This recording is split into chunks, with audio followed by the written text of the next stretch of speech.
The last prophet in the world, last prophet in the world, last prophet in the world to show how to be closer to Allah. He is Muhammad sallallahu alaihi wasallam. বংশধারা নবী মুহাম্মদ সাল্লাল্লাহু আলাইহি ওয়াসাল্লামের বংশ নবী ইব্রাহিম এবং ইসমাইল আলাইহি ওয়াসাল্লামের সময় থেকে শুরু হয়েছে।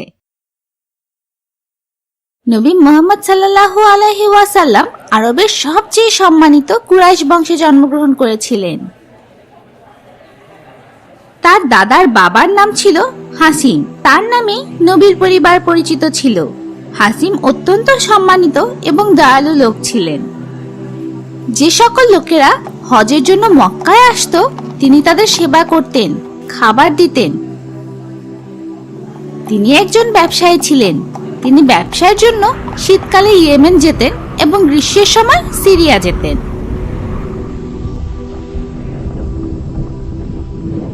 তাই এই দুই দেশের সাথে তার খুব ভালো সম্পর্ক ছিল। এক গ্রীষ্মে তার ব্যবসার সময় তিনি মদিনাতে যান এবং সেখানে সালমাকে বিয়ে করেন। পরবর্তীতে সালমা গর্ভবতী হন।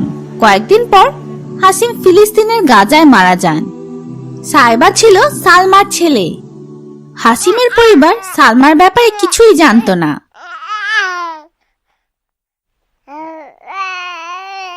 ৮ বছর পর হাসিমের ছোট ভাই মুত্তালিব তার ভাইয়ের স্ত্রী ও ছেলে সম্পর্কে জানতে পারেন। তাই মুত্তালিব তাদেরকে মক্কায় নিয়ে আসেন। মানুষ সাইবাকে মুত্তালিবের দাস বলতো। তিনি আবুল মুত্তালিব নামেও পরিচিত ছিলেন। তিনি খুব বুদ্ধিমান, সুদর্শন এবং তার পিতা হাসিমের মতো দয়াবান ছিলেন। পরে আব্দুল মুত্তালিব বা সাইবা কুরাইশের নেতা হয়েছিলেন। তোমাদের কি সেই অলৌকিক জমজম কুয়ার কথা মনে আছে, যেটি শিশু ইসমাইল আলাইহি ওয়াসাল্লাম এবং তার মা হাজেরা আলাইহি ওয়াসাল্লামের সময় পাওয়া গিয়েছিল? হ্যাঁ, সেই সময় থেকে জুরহাম বংশের লোকেরা সেই এলাকায় বসবাস শুরু করেছিল। অনেক অনেক বছর পর মানুষ তাদের দেবতা হিসেবে মূর্তি পুজো শুরু করে। তার শাস্তি হিসেবে আল্লাহ তাআলা জমজমের সকল পানি শুকিয়ে ফেলেন। আস্তে আস্তে এটি পাথর এবং বালি দিয়ে ঢেকে যায়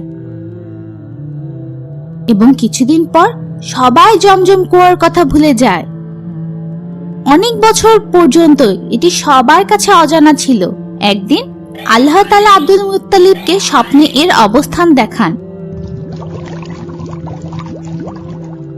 সে তার এক ছেলের সাথে সেই জায়গাটি খুঁড়তে শুরু করে এবং সেই অলৌকিক জমজম কুয়াটি আবারও পাওয়া যায়। সেই সময় আব্দুল মুত্তালিব আল্লাহর কাছে ওয়াদা করেন যে যদি তার 10টি ছেলে হয় তবে সে তার এক ছেলেকে আল্লাহর জন্য কুরবানি করবে। অবশেষে আল্লাহ তাকে 10টি ছেলে দান করেন। একদিন আব্দুল মুত্তালিব তার একটি ছেলেকে কুরবানি করার কথা মনে করেন, কিন্তু তিনি বুঝতে পারছিলেন না যে তিনি কোন ছেলেকে কুরবানি করবেন। তাই তিনি একটি লটারি করেন।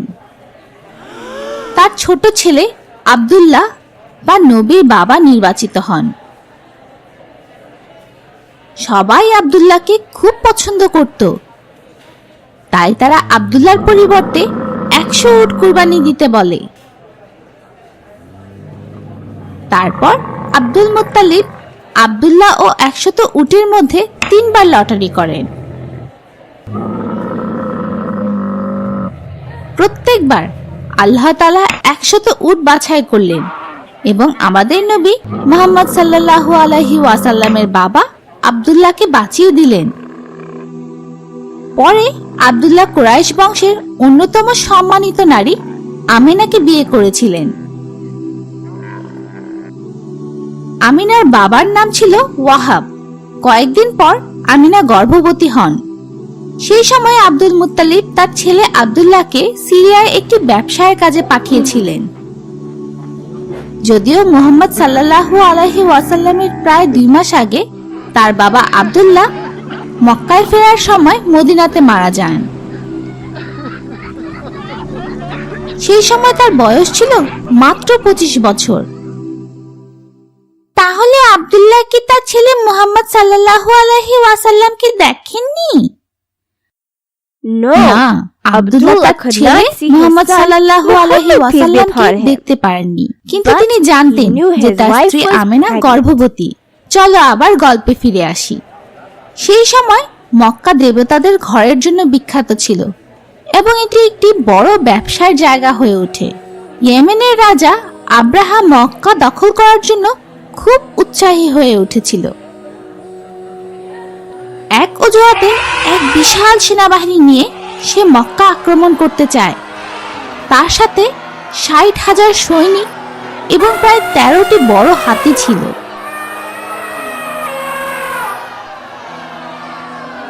আব্রাহা সবচেয়ে বড় হাতিটি নিজের জন্য নিয়েছিল। মক্কার লোকেরা ভয় পেয়ে যায়। আব্দুল মুত্তালিব আল্লাহর প্রতি অনেক বিশ্বাস রাখতেন। তিনি জানতেন যে আল্লাহ তার ঘর অলৌকিকভাবে বাঁচাবেন, কারণ আব্রাহার সেনাবাহিনীর সাথে যুদ্ধ করার জন্য যথেষ্ট শক্তি তাদের ছিল না। তিনি সবাইকে তাদের পরিবারের সব লোকদের নিয়ে পাহাড়ের উপর লুকিয়ে থাকতে বলেন। সেই সময় নবীর মা আমেনা 7 মাসের গর্ভবতী ছিলেন। তারপর এক অলৌকিক ঘটনা ঘটতে শুরু করে। যখন আব্রাহার সেনাবাহিনী মক্কার কাছে আসে, তখন সমস্ত হাতি ঠিক সেখানে বসে পড়ে। কোনোভাবেই তাদের সরানো যাচ্ছিল না। হঠাৎ সব হাতি একসাথে উঠে অন্যদিকে দৌড়াতে শুরু করে। এদিকে আল্লাহ তাআলা অনেকগুলো পাখি পাঠান, যাদের কাছে 3টি করে পাথর ছিল। একটি পাথর ছিল তাদের ঠোঁটে, বাকি দুটো 2 পায়ের থাবাতে। পাখিরা তাদের পাথর আব্রাহার সৈন্যের উপর ফেলতে থাকে। পাথরগুলো সরাসরি তাদের কেটে ফেলে এবং সাথে সাথে তারা মারা যায়। তাদের দেহ ধ্বংস হয়ে যাওয়া শস্যের মতো হয়ে যায়। আব্রাহার সেনাবাহিনীর জন্য এটি ভয়ঙ্কর মুহূর্ত ছিল। আল্লাহর দেয়া শাস্তির মাধ্যমে তারা সকলেই মারা যায়। কেন আল্লাহ কাবা ঘরকে অলৌকিক কাজের মাধ্যমে বাঁচালেন? সেই সময় রোম ও পারস্য রাজ্য খুব শক্তিশালী ছিল। এই অলৌকিক ঘটনা পুরো বিশ্বের জন্য সংকেত ছিল, তাদের সতর্ক করার জন্য, যাতে তারা মক্কা আক্রমণ না করে। এটি আল্লাহর ঘর এবং তার আইনের প্রচারের জন্য মুহাম্মদ সাল্লাল্লাহু আলাইহি ওয়াসাল্লামের আগমনের বার্তাও ছিল। প্রায় 50 দিন পর 571 সালে এপ্রিল মাসের 20 বা 22 তারিখে আমাদের প্রিয় নবী মুহাম্মদ সাল্লাল্লাহু আলাইহি ওয়াসাল্লাম জন্মগ্রহণ করেন। এটি সোমবার সকাল ছিল। আরবি তারিখ ছিল 9 রবিউল আওয়াল। কিন্তু আমি তো জানতাম রাসূলুল্লাহ সাল্লাল্লাহু আলাইহি ওয়াসাল্লাম 12 রবিউল আওয়াল জন্মগ্রহণ করেছিলেন। হ্যাঁ, কিছু জ্ঞানী লোক মনে করেন এটি 570 সালের 12 রবিউল আওয়াল ছিল।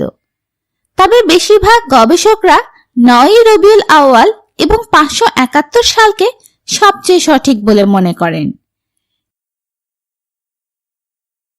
আরো ভালোভাবে বলতে চাইলে এই ব্যাপারে 2টি তথ্য আছে।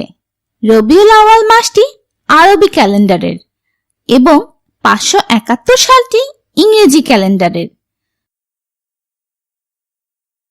তাই আল্লাহই মুহাম্মদ সাল্লাল্লাহু আলাইহি ওয়াসাল্লামের জন্ম তারিখ সম্পর্কে ভালোভাবে জানেন। আজকের মতো আমরা এখানেই শেষ করি। ইনশাআল্লাহ আমাদের আবার দেখা হবে।